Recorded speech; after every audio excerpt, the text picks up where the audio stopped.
ഇനി കാണാൻ പോകുന്ന കുടുംബശ്രീ ഷാത്തിൻ്റെ ഫുൾ എപ്പിസോഡിൻ്റെ റിവ്യൂണ്. അപ്പോൾ ഇനി കാണുന്ന എപ്പിസോഡിൽ ശാലിനിയോട് സർവ്വ സത്യങ്ങളും തുറന്നു പറയാൻ, അതായത് താൻ ഈ കാർത്തികമായിട്ടുള്ള വിവാഹം എന്ന് പറയുന്നത് ശാലിനിയുടെ മുന്നിൽ എന്താണ് ഒരു ചെറിയൊരു നാടകം മാത്രമായിരുന്നു, അതോർത്ത് ശാലിനി ഒരിക്കലും വിഷമിക്കരുത് എന്ന് പറയാനൊക്കെ ആയിട്ട് വിഷ്ണു ശാലിനിയെ കാണാൻ രാത്രി ആരും കാണാതെ ഒളിച്ചു പോകാൻ തീരുമാനിക്കുവാണ്.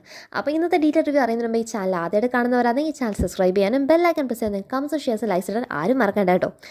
അപ്പോൾ ഇന്ന് എപ്പിസോഡ് തുടങ്ങുമ്പോൾ തന്നെ കാണിക്കുന്ന വിഷ്ണു ശാലിനിയെക്കുറിച്ച് ഒരു സ്വപ്നമൊക്കെ കണ്ട് വിഷ്ണു ഭയങ്കര പേടിച്ചിരിക്കുകയാണ്. ആ ഭയങ്കര പേടി വിഷ്ണുവിൻ്റെ മനസ്സിരിക്കുന്നു. വിഷ്ണുവിന് കിടന്നിട്ട് എത്രയൊക്കെ സത്യാമ്മ എന്താണ് വിഷ്ണുവിനെ ആശ്വസിപ്പിച്ച് കിടന്നുറങ്ങും മോനെ എന്നൊക്കെ പറഞ്ഞിട്ടും വിഷ്ണുവിന് ഉറക്കമൊന്നും വരുന്നില്ല. അപ്പം വിഷ്ണു എന്താണ് ശാലിനിയെ കണ്ടേ പറ്റത്തുള്ളൂ, അല്ലെങ്കിൽ ശാലിനിയുടെ മനസ്സിൽ ഞാൻ അവളെ ചതിച്ചു എന്നൊരു കാര്യം തോന്നിയല്ലോ, അവളെൻ്റെ കാലി വീണ് കരഞ്ഞ ഒരു നിമിഷം, വിഷ്ണുവിൻ്റെ എന്താണ് കവളിൽ തലോടിയ ഒരു നിമിഷം, ഇതൊക്കെ വിഷ്ണുവിൻ്റെ മനസ്സിലേക്ക് കയറി വരുവാണ്.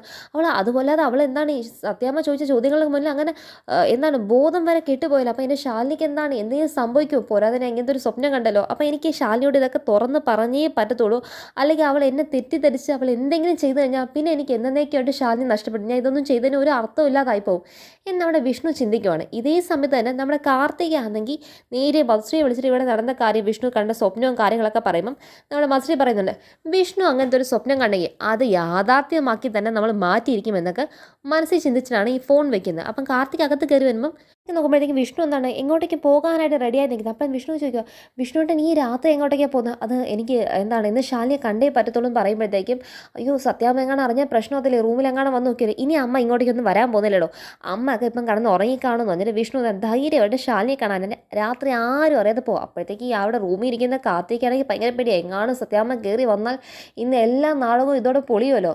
കാർത്തികയ്ക്ക് ഈ നാടകങ്ങളൊന്നും കുറേ നാളത്തേക്ക് പൊളിയാൻ പാടില്ല എന്നുള്ളതാണ് കാർത്തികയുടെ പ്രധാന ആവശ്യം. പക്ഷേ കാർത്തിക മനസ്സിൽ ചിന്തിക്കുന്നുണ്ട്, അപ്പം വിഷ്ണുവിന് ശാലിനി ഇത്രമാത്രം സ്നേഹമാണ്, ഞാൻ ചെയ്യുന്ന തെറ്റാവുന്ന ദൈവമെന്നൊക്കെ ഈ പറയുന്ന ശാലിനിയുടെ കാര്യം കാലിച്ചിട്ട് കാർത്തികയുടെ മനസ്സിനകത്ത് അങ്ങനത്തെ പീടിയൊക്കെ വരുന്നുണ്ട്. പക്ഷേ എന്നാലും കാർത്തികയുടെ മനസ്സിൽ അപ്പടിയേ കയറുവെന്ന് മധുശ്രീയുടെ കൊടുത്ത ആ ഒരു വാർണിംഗ് ആണ്. അതായത് താൻ എന്തെങ്കിലും തൻ്റെ കൂടെ നിന്നില്ലെങ്കിൽ അവസാനം ചെന്ന് നിൽക്കുന്നത് നേരെ ഇവളെ കെട്ടണമെന്ന് പറഞ്ഞ് അവൻ്റെ കയ്യിലേക്ക് ഇവളെ പിടിച്ച് ഏൽപ്പിക്കുന്നതും കാര്യം ആയിരിക്കും എന്നുള്ളത് കേൾക്കുമ്പം അയ്യോ വേണ്ട, എനിക്ക് എൻ്റെ കാമുകനായിട്ട് തന്നെ ഒത്തു ജീവിക്കണം, ഇവരുടെ കാര്യം എന്തോ ആവട്ടെ എന്നുള്ള രീതി അവിടെ ചിന്തിച്ചുകൊണ്ടിരിക്കുന്ന കാർത്തികയാണ് പിന്നെ കാണിക്കുന്നത്. അപ്പോഴത്തേക്കും വിഷ്ണു എന്താണ് നേരെ പോയിട്ട് ശാലിനിയുടെ കതവിനടിക്കാനായിട്ട് പോകുകയാണ്. ശാലിനിയുടെ വീട്ടിലെത്തിയിട്ട് കതവിനടിക്കാൻ പോകുമ്പോഴത്തേക്കും വിഷ്ണു അവിടെ വേറൊരാളുടെ സ്വരം കേൾക്കണം. അപ്പോൾ അവിടെ ഒരു ആണുങ്ങളുടെ സ്വരത്തിനകത്ത് എന്താണെന്നറിയോ, പരിചയമുള്ള സ്വരം. ആ പരിചയമുള്ള സ്വരം ആരാന്നറിയോ, ദേവനാണ്. അപ്പം ദേവൻ പറയാം ശാലിനി എന്ന് വിളിക്കുന്ന കേൾക്കുമ്പോഴത്തേക്ക് ഞാനല്ലേ ശാലിനി കാണാൻ വന്നത്, അപ്പോഴത്തേക്ക് ദേവൻ എന്തിനാണ് ഈ സമയം ഇവിടെ വന്നിരിക്കുന്നതെന്ന് വിഷ്ണു നോക്കുമ്പോൾ അവിടെ ഒരു ജനലുണ്ടല്ലോ, ആ ജനൽ തുറന്നു കിടക്കും. അപ്പോൾ ജനലിൽ കൂടെ നോക്കുമ്പോഴത്തേക്കും ദേവൻ മാത്രമല്ല അവിടെ തേജസ്വിനിയുണ്ട്. അപ്പോൾ ഇവർ രണ്ടുപേരും സംസാരിക്കും. അപ്പം ഈ പാതിരാത്രി സമയത്ത് എന്തിനാണ് ഇവൻ വന്നിരിക്കുന്നത് എന്നൊക്കെ വിഷ്ണുവിന് ഭയങ്കര കൺഫ്യൂഷൻ. അത് അകത്ത് കയറി ചെല്ലാൻ എന്ന വിഷ്ണു ആ കതവിന് മുട്ടാൻ നിന്ന വിഷ്ണു ആ കൈ മാറ്റിയിട്ട് അവിടെ നിന്ന് കേൾക്കുവാണ്. എന്താ ഇവർക്ക് സംസാരിക്കുള്ളത്, ഇത് യാഥാർത്ഥ്യമായിട്ട് എന്താണ് സംഭവിച്ചിരിക്കുന്നുള്ള കാര്യമൊക്കെ വിഷ്ണുവിന് അറിയാനുള്ള ഒരു കൗതുകം. അതിൽ വിഷ്ണു എന്താണ് നോക്കിയോ. പക്ഷേ വിഷ്ണുവിന് ശാലിനിയെ ഒരു തെല്ലും പോലും അവിശ്വാസമൊന്നുമില്ല. പക്ഷേ എന്നിരുന്നാലും ശാലിനി ആർക്കൊക്കെയോ വേണ്ടി തൻ്റെ ജീവിതം ഇങ്ങനെ എന്താണ് കൊണ്ട് കളയാമെന്നുള്ള കാര്യം മാത്രം വിഷ്ണുവിന് മനസ്സിലാവുന്നുണ്ട്. ശാലിനിയും ദേവനും തേജസ്വിനിയൊക്കെ ആയിട്ടുള്ള സംസാരം കേൾക്കുന്നുണ്ട്. അതിൻ്റെ ഒപ്പം ശാരദാമ്മ നടുക്കെന്താണ് ഇതിൻ്റെ കാര്യമൊക്കെ കേട്ടും ശാരദാമ്മ ഇരുപ്പുണ്ട്. അപ്പോൾ ശാരദാമ്മയുടെ പ്രസൻസ് വെച്ച് ഇവർ എന്തുമായിരിക്കും സംസാരിക്കുന്നത് എന്ന് വിഷ്ണു നോക്കുമ്പോഴത്തേക്കും ദൈവം പറയുന്നുണ്ട്, മോളെ എന്നാൽ നിൻ്റെ ജീവിതം എന്നെക്കാണ് നശിച്ചു പോയല്ലോ, ഞാൻ ആ എല്ലാത്തിനും കാരണം, ഞാൻ നിൻ്റെ ഓഫീസിൽ വരാൻ പാടില്ല, അന്ന് വന്ന് സത്യമോളായിട്ട് ഭക്ഷണമൊക്കെ കഴിച്ചുകൊണ്ടല്ലേ ഇത്രയും തെറ്റ് വന്നത്. എനിക്ക് എപ്പോഴാണോ അങ്ങോട്ട് കയറി വരുന്നത്, പോരാത്തിന് നീ പറഞ്ഞ വാക്കും കേട്ടിട്ട് സ്കൂളിൽ വരെ ഞാനാണ് അവൾ അച്ഛൻ എന്ന രീതിക്കകത്ത് പോയത്. എന്നാൽ ഞാൻ അച്ഛനാണെന്ന് ചോദിച്ചിട്ട് പോലും ഞാൻ അച്ഛനാണെന്നൊന്നും ഞാൻ പറഞ്ഞിട്ടില്ല. പക്ഷേ എന്നാലും അവർ ഇങ്ങനെയൊക്കെ തെറ്റിദ്ധരിക്കുന്ന ആരെങ്കിലും കരുതോ, വിഷ്ണുവിനെങ്ങനെ നിന്നെ ഒരു കാര്യത്തിൽ വിശ്വസിച്ചിട്ടുള്ളതാണ്. അപ്പം വിഷ്ണു പറയുമോ, എനിക്ക് എൻ്റെ ഭാര്യ അത്രയ്ക്ക് വിശ്വാസം മനസ്സിനകത്ത് വിഷ്ണു ചിന്തിക്കുന്നുണ്ട്. അപ്പോൾ ഷാനി പറഞ്ഞു, അതിനകത്ത് ദേവേട്ടൻ്റെ കയ്യിൽ നിന്ന് എന്ത് തെറ്റ് സംഭവിച്ചെന്നാ, അവർ കണ്ടു, അവർ കുറേ കാര്യം ഊഹിച്ചു, അതിനകത്ത് നമുക്ക് എന്ത് തെറ്റ് പറയാനാണ്. അപ്പോഴത്തേക്കും ശാരദാൻ പറയുന്നുണ്ട്, മോൻ അതിനകത്ത് വിഷമിച്ചിട്ട് കാര്യമൊന്നുമില്ല, കാരണം കണ്ട കാര്യങ്ങളും കാണാത്ത കാര്യങ്ങളൊക്കെ അവർ മനസ്സിൽ ഓരോ കഥകൾ മെനഞ്ഞ് അവർ കണ്ട കാഴ്ചയിലുള്ളതിനെ അവരുടെ മനസ്സിൽ തോന്നിയ കാര്യങ്ങൾ മാത്രം സത്യം എന്ന് വിശ്വസിച്ചാൽ അത് സത്യഭാമയുടെ കണ്ണിൻ്റെ കാഴ്ചയുടെ തെറ്റാന്നൊക്കെ നമ്മുടെ ശാരദാമ്മ പറയുന്നുണ്ട്. അപ്പം എന്നാൽ എന്നെക്കാളും ഇങ്ങനെ സംഭവിച്ചു പോയല്ലോ ശാലിനി, ഞാൻ ഒരു കാര്യം ചെയ്യട്ടെ, ഞാൻ ഈ സമയം തന്നെ നീ എൻ്റെ കൂടെ ബാ, നമുക്ക് എല്ലാവർക്കും ഒരുമിച്ച് തന്നെ പോയി സത്യാമ്മയുടെ അടുത്ത് ഈ കാര്യങ്ങളൊക്കെ ഇന്ന് തുറന്ന് പറയണം, നമുക്ക് തമ്മിൽ അങ്ങനത്തെ ഒരു ബന്ധമില്ല എന്നുള്ള കാര്യമൊക്കെ പറയാം. അവർക്ക് എങ്ങനെ തെറ്റിദ്ധരിക്കാമെന്ന് തോന്നി, ഒരു പവിത്രമായ രീതിയിൽ ഒരു സഹോദരി ബന്ധത്തിനെ പോലും ഇങ്ങനെ തെറ്റിദ്ധരിക്കാനായിട്ടുള്ള അത്രമാത്രം മോശപ്പെട്ട സ്ത്രീയാണ് ഞാൻ പണ്ടേ നിന്നോട് പറഞ്ഞ, അവർക്ക് തലയ്ക്ക് പ്രാന്താന്നുള്ള കാര്യം, നിങ്ങളുടെ പ്രാന്തിന് ഇത്രമാത്രം വളം വെച്ച് കൊടുത്ത് നീ ഒറ്റ ഒരാളാന്നേ ഞാൻ പറയത്തുള്ളൂ. കാരണം നിൻ്റെ ഒരു ഒളിച്ചോട്ടം, ആരിൽ നിന്നും ഒരു കാര്യങ്ങളും പറയാതെ നീ മറച്ചു പിടിച്ചിട്ട് നീ സത്യാമ്മയെ രക്ഷപ്പെടുത്തണം, സത്യാമ്മയുടെ ജീവിതം എന്ന് പറഞ്ഞാൽ നീ കൊണ്ടുവന്ന് ഹോമിച്ചിരിക്കുന്ന നിൻ്റെ സ്വന്തം ജീവിതം എന്നുള്ള കാര്യം നീ ഇപ്പോഴും മനസ്സിലാക്കുന്നില്ല. എന്നിട്ട് നീ പറയുന്നത് ഇപ്പം പോയി ഒരു സത്യം പറയേണ്ടത്. സത്യങ്ങളൊക്കെ പറയാനുള്ള സമയം കഴിഞ്ഞു പോയില്ലേ ദേവേട്ടാ, എന്തിനാണ് ഇനി സത്യങ്ങളൊക്കെ പറയുന്നത്? എല്ലാം കയ്യിൽ നിന്ന് പോയി, എൻ്റെ ജീവിതം തന്നെ കയ്യിൽ നിന്ന് പോയിരിക്കുകയാണ്. അപ്പം തേജസ്വിനി പറയും നിൻ്റെ ജീവിതം ഒന്നും കയ്യിൽ നിന്ന് പോയിട്ടില്ല, നീ അങ്ങനെ അങ്ങ് എഴുതി തള്ളാതെ. ഒന്നുമില്ലെങ്കിൽ സത്യാമ്മയ്ക്ക് എന്നെ അറിയാലോ, ഞാൻ പോരാത്ത ഞാനൊരു ഡിസ്ട്രിക്റ്റിൻ്റെ കളക്ടറല്ലേ, ഞാൻ വിളിച്ച് സത്യാമ്മയുടെ എല്ലാ കാര്യം ഫോണിൽ കൂടെ പറയാന്നേ. എല്ലാ കാര്യം ഞാൻ പറയുമ്പോൾ അവർക്ക് മനസ്സിലാവും. നേരിട്ട് കണ്ട അവരെ ആട്ടിയിറക്കെങ്കിൽ ഫോണിൽ കൂടെ ഇവരൊക്കെ കാര്യം പറഞ്ഞ് മനസ്സിലാക്കാൻ ശാലിനി. ഇനി സമയമൊന്നും കഴിഞ്ഞപ്പോഴില്ല, നീ പറയുന്ന കേക്ക് ശാലിനി എന്ന് പറയുമ്പം ശാലിനി പറയോ, നിങ്ങൾക്ക് രണ്ടുപേർക്കും പറഞ്ഞാൽ മനസ്സിലാവാത്തത് കൊണ്ടാണ്. ആ വീട്ടിലുള്ളവരൊന്നും നിങ്ങൾ കരുതുന്ന പോലെ ആൾക്കാരല്ല. ഞാൻ അവരെക്കുറിച്ച് ഇത്രയും കാലം ധരിച്ചതൊക്കെ തെറ്റിദ്ധാരണയായിപ്പോയെന്ന് എനിക്ക് ഇന്നാ മനസ്സിലാവുന്നത്. കാരണം ഒരു വെറും മൂന്നാംകട സ്ത്രീയോട്, അതായത് വെറും തേർഡ് റേറ്റ് സ്ത്രീയോട് സംസാരിക്കുന്ന പോലെയാണ് ഇന്ന് എന്നോട് സംസാരിച്ചത്. അതും ഞാൻ ചെയ്യാത്ത കുറ്റങ്ങളൊക്കെ എൻ്റെ മേൽ ആരോപിച്ച്, ഞാൻ ആണയിട്ട് പറഞ്ഞു, ഞാൻ കാല് പിടിച്ച് പറഞ്ഞു, ഞാൻ കരഞ്ഞ് പറഞ്ഞു, ഞാൻ ഒരു തെറ്റും ചെയ്തിട്ടില്ല, ഞാൻ പവിത്രമുള്ളവളാന്ന് പറഞ്ഞിട്ട് പോലും ഒരു മനുഷ്യൻ അവിടെ വിശ്വസിക്കാൻ നിന്നില്ല. എന്നിട്ടാണോ ഇനി നിങ്ങൾ പോയി പറയുമ്പോൾ അവർ വിശ്വസിക്കാൻ പോകുന്നത്? അവിടെ ഞാൻ ചെയ്തിട്ടില്ല എന്നുള്ള കാര്യങ്ങൾ ചെയ്തു എന്ന് അടിച്ചേൽപ്പിക്കുകയാണ് ചെയ്തതല്ലാതെ നമ്മളവിടെ പറയുന്ന സത്യങ്ങൾക്കവിടെ വിലയില്ല. നമ്മൾ പറയുന്ന ഓരോ സത്യങ്ങളും അതിനെ കള്ളമാക്കി മാറ്റി എടുക്കുന്നതാണ് അവിടുത്തെ ഒരു രീതി. അതിനാൽ നമ്മളിനിപ്പോൾ എന്തൊക്കെ സത്യം പറഞ്ഞാലും ആ സത്യത്തിന് വിലയില്ല. പിന്നെ ഒറ്റൊരു പ്രതീക്ഷ ഉണ്ടായിരുന്നു, ഒത്തിരിയും കാലം ഞാൻ ആഗ്രഹിച്ചു, ഞാൻ ഇതെല്ലാം കഴിഞ്ഞ് തിരിച്ച് വരുമ്പോഴത്തേക്കും എൻ്റെ വിഷ്ണുവേട്ടന് വേണ്ടിയാണ് ഞാൻ ഈ നാട്ടിൽ തിരിച്ചു വന്നത്.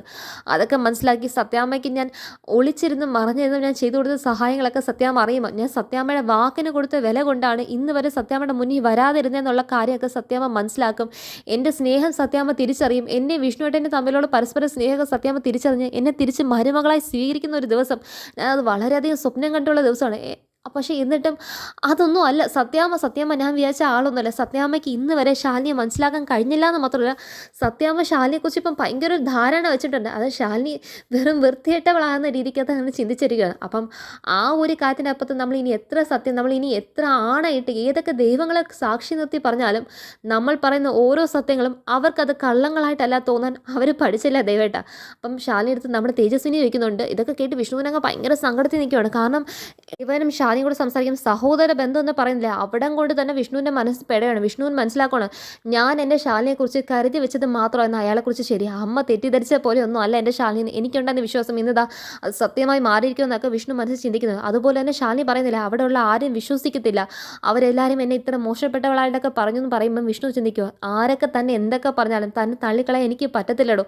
ഞാൻ ഈ കാണിക്കുന്നൊന്നും തന്നെ വേദനിപ്പിക്കാൻ വേണ്ടിയിട്ടല്ല, താൻ മനസ്സിലാക്കാതെ പോതെന്നൊക്കെ വിഷ്ണു മനസ്സിൽ ചിന്തിക്കുമ്പോൾ ശാലിനിയുടെ മറ്റൊരു വാക്ക് പറയുന്നുണ്ട്. ശാലിനി പറയുന്നുണ്ട് എന്താണെന്നറിയോ, അതായത് ഇത്രയും കാലം ഞാൻ കാത്തിരുന്നത് ഒറ്റൊരാളുടെ മുഖം മാത്രം കണ്ടോണ്ടാ, എൻ്റെ വിഷ്ണുവേട്ടൻ പോലും എന്നെ വിശ്വസിക്കാതെ ഇന്ന് ഞാൻ എല്ലാ തെറ്റും ചെയ്തെന്ന് വിശ്വസിച്ചിട്ടല്ലേ വിഷ്ണുവേട്ടൻ മറ്റൊരു പെണ്ണിൻ്റെ കഴുത്തിൽ താലി കെട്ടിയിരിക്കുന്നത്. ഇനി നമ്മൾ ഈ സത്യങ്ങളൊക്കെ ആരെ ബോധിപ്പിക്കാൻ വിളിച്ച് പറയാനാ? ആരെയും ബോധിപ്പിക്കേണ്ട ഒരു ആവശ്യം ഇനിയില്ല. കാരണം വിഷ്ണുവേട്ടൻ ഇപ്പോൾ എൻ്റേത് പോലും അല്ലാതായി മാറിക്കഴിഞ്ഞ്, വിഷ്ണുവേട്ടൻ പോലും എന്നെ കൈവിട്ട് കളഞ്ഞ്, പിന്നെ ഞാൻ ആരെയാണ് ഇതൊക്കെ ബോധിപ്പിക്കുന്നത് എന്ന് പറയും വിഷ്ണു ചിന്തിക്കുമോ? എടോ തന്നെ തോന്നലാടോ, ഞാൻ തന്നെ മറന്ന് ഒരു നിമിഷം ഇന്നും ജീവിച്ചിട്ടില്ല, ഇനി ഒരിക്കലും ജീവിക്കാൻ പോകുന്നില്ല, അതിന് വിഷ്ണുവിന് ഒരിക്കലും കഴിയത്ത് പോലും ഇല്ല എന്നൊക്കെ വിഷ്ണു എന്താണ് ആ ജനലിൻ്റെ കമ്പിയിലൊക്കെ പിടിച്ചിട്ട് വിഷ്ണു ഭയങ്കര സങ്കടത്തിൽ പറയും. അപ്പം വിഷ്ണു പറയുന്നുണ്ട് എന്താ പറയുക, എടോ കാർത്തികയും ഞാനും എന്ന് പറയുന്ന ആ ഒരു വിവാഹ ബന്ധം എന്ന് പറയുന്ന പോലും തൽക്കാലം അമ്മയുടെ മുന്നിൽ നിന്ന് രക്ഷപ്പെടാനും തൻ്റെ വായിൽ നിന്ന് സർവ്വ സത്യങ്ങൾ അറിയാനുള്ള ഏക മാർഗ്ഗം മാത്രമേടോ. അപ്പോഴാണ് തേജസ്വിനി വയ്ക്കുന്നത്, നീ മോളുടെ കാര്യം പറഞ്ഞോ അവിടെ. അപ്പോഴത്തേക്കാണ് വിഷ്ണു ചിന്തിക്കുന്നത്, പറ ശാലിനി ആ ഒരു കാര്യം നീ ഒന്ന് പറ, നീ ആർക്കും വേണ്ടിയിട്ട് നമ്മുടെ ജീവിതം ഇങ്ങനെ തച്ചുടയ്ക്കുന്നുള്ള കാര്യം നീ പറ ശാലിനി, ആ ഒരു സത്യാവസ്ഥയും കൂടെ നീ ഒന്ന് പറ. ശാലിനിയുടെ വായിൽ നിന്ന് വീഴുന്ന ആ ഒരു വാക്കിനായി കാത്തു നിൽക്കുകയാണ് പുറത്ത്. അപ്പോഴത്തേക്കും ശാലിനി പറയുന്നുണ്ട്, മോളുടെ കാര്യമൊന്നും ഞാൻ പറയാൻ നിന്നില്ല, അതൊക്കെ അവരുടെ പല തെറ്റിദ്ധാരണകളല്ലേ. അപ്പോൾ അതിൻ്റെ സത്യമൊന്നും ഇനി പറഞ്ഞിട്ട് കാര്യമില്ല, അതൊന്നും പറയാൻ പറ്റത്തില്ല. കാരണം ഒരു കുട്ടിയോ അച്ഛനും തമ്മിലുള്ള ബന്ധം എന്ന് പറയുന്നത് അത് രക്തബന്ധമാണ്. ആ ബന്ധം തെളിയിക്കാൻ പ്രൂഫ് വരെ ചോദിക്കുന്ന ആൾക്കാരുടെ മുന്നിൽ ഞാൻ എന്ത് പറയാനാ? പോരാത്തതിന് എന്താണ്, അങ്ങനെ ഞാൻ ഇതിൻ്റെ സത്യാവസ്ഥകളൊക്കെ വെളിപ്പെടുത്താൻ നിന്നാൽ അത് എനിക്ക് ഏറ്റവും പ്രിയപ്പെട്ട ഒരാളുടെ ജീവിതം കൂടെ നശിക്കാനുള്ള കാരണമാവും. അതുകൊണ്ട് തൽക്കാലം അതൊന്നും ഇനി എനിക്ക് പറയാൻ പറ്റത്തില്ല എന്ന് തേജസ്വിനിയുടെ മുന്നിൽ പറയും. അപ്പം വിഷ്ണു എന്തിക്കുക, ആ ജീവിതം ആറതായിരിക്കും, ജീവിതത്തിന് വേണ്ടിയിട്ടാണ് ശാലിനി ഇങ്ങനെ ഈ സത്യങ്ങളെ മറച്ചു പിടിക്കുന്നത്, അത് ആർക്കും വേണ്ടിയിട്ട് ശാലിനി ആർക്കും വേണ്ടിയിട്ടാണ് വിഷ്ണു അവിടെ പുറത്തുനിന്ന് ചിന്തിക്കുന്ന കാണിച്ചാണ് ഇനി കാണിക്കാൻ പോകുന്ന കുടുംബശ്രീ ഷാദയുടെ എപ്പിസോഡ് നിർത്തുന്നത്. അപ്പോൾ ഇതാണ് ഇനി വരാൻ പോകുന്ന കുടുംബശ്രീ ഷാദയുടെ ഫുൾ എപ്പിസോഡ്. എല്ലാവരും കാണുക, ചാനൽ ലൈക്ക് ചെയ്യാനും സബ്സ്ക്രൈബ് ചെയ്യാനും ബെല്ലൈക്കൺ പ്രസ് ചെയ്യാനൊന്നും ആരും മറക്കണ്ട. ബൈ.